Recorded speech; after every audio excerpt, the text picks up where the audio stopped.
dipersembahkan oleh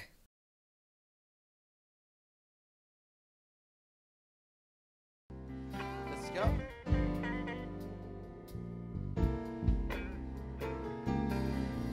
Ku bahagia hidup sejahtera di khatulistiwa.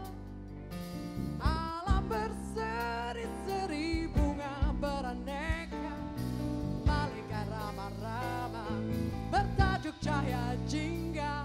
Surya di cakrawala selalu berseri.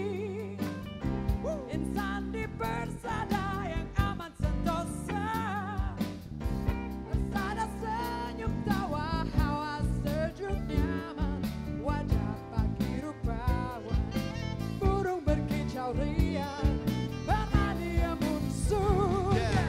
Ngobrol seru tapi santai Indonesia, satukan pikiran untuk Indonesia. Hari ini tak akan ada yang sia-sia, one day kita akan kembali jadi macan Asia. Keluarkan suara mengalun dari speakers, ada yang pakai boots, ada yang pakai sneakers. Ya, ini freestyle langsung dari otak. Musisi harusnya bersatu, jangan di kotak-kotak. Ah, ini dia indahnya Indonesia. We are one, together as the running sun. You ready? You guys take it back. Syahrani, improv lebih berani. Hey! Woo!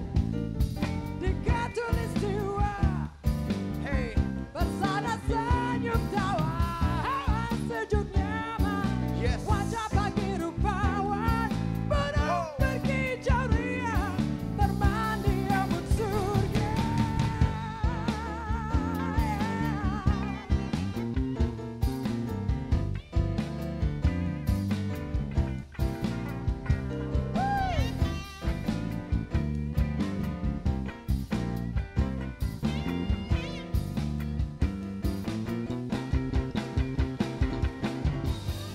Woo! Fire!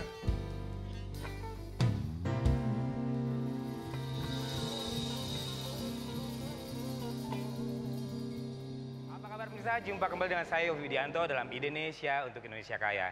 Kali ini saya kedatangan sahabat-sahabat saya, J-Flow, Syahrani, dan Rama Satria. Seperti apa kiprah mereka di dunia musik? Kita ngobrol dalam Indonesia. Yuk, mari teman-teman silakan duduk. Gimana kabarnya J-Flow? Keringetan mas. Keringetan, Syahrani. Baik Mas Yofi. Rama, terima kasih waktunya kesini ya.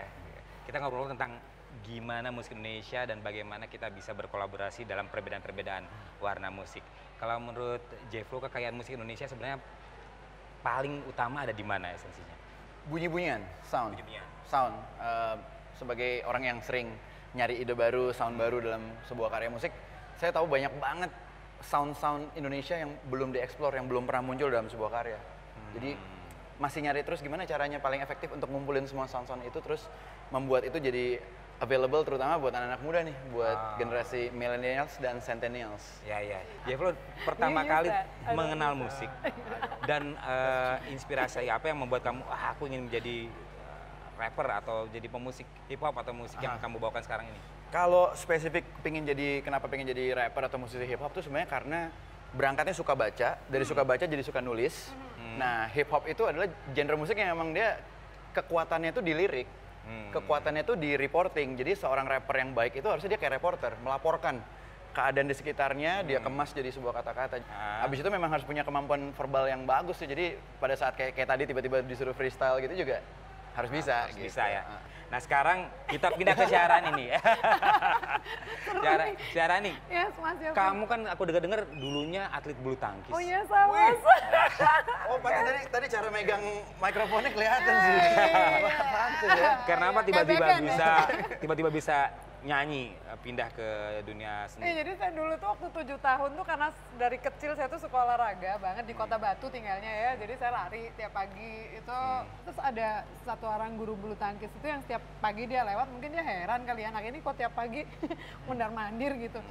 Terus dia tanya sama mama saya, boleh nggak anaknya dipungut buat pelatihan. Tapi kaki saya cedera berat yang kanan di ankle-nya. Jadi akhirnya saya coba lagi waktu udah umur sekitar 10 ke 11 tahun tuh ya. Nggak bisa maksimal. Saya tetap usaha terus sampai usia 12 tahun saya merasa kehilangan, 13 tahun tuh saya merasa kehilangan apa ya, keberaniannya itu jadi kayak ada traumatik yang berat banget. Nah lantas menekuni dunia nyanyi tentu kan ada dunia yang berbeda dengan bulu tangkis. Spirit apa sih yang bisa diambil dari olahraga ke musiknya? Iya, jadi itu spiritnya kayak gini. Jadi mengatasi patah hati karena hal yang saya inginkan itu adalah bulu tangkis gitu ya. Meskipun sampai sekarang kalau saya nonton secara live datang gitu, kalau ada pertandingan saya masih nangis, tapi nyanyi itu adalah sebuah terapi buat saya sih.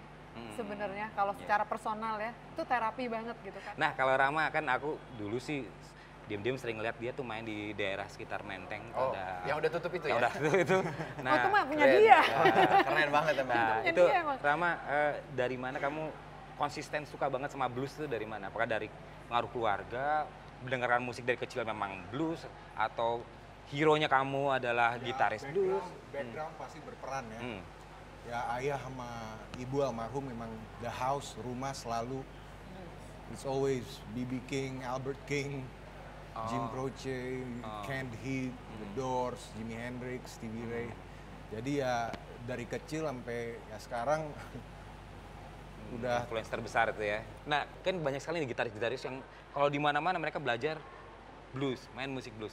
Sebenarnya kalau dari skill ya, dari atau cara memainkannya, itu yang paling menurut Rama harus dipelajari awalnya kalau jadi pemain blues, gitar blues yang baik itu harus seperti apa? Kan banyak yang main skillnya aja bisa, tapi kadang-kadang kayak nggak ada rohnya itu main. ya itu Gitu. di blues itu 99% is soul, teknik 1%. Ya kan, ya contohnya Bob Dylan belepotan tapi the fire is there ya kan, soulnya ada gitu. So Kalau bicara dengan musisi yang memang sangat konsisten di jalurnya, tentu akan ada kedalaman di sana. Jangan kemana-mana, tetap di Indonesia, ide untuk Indonesia.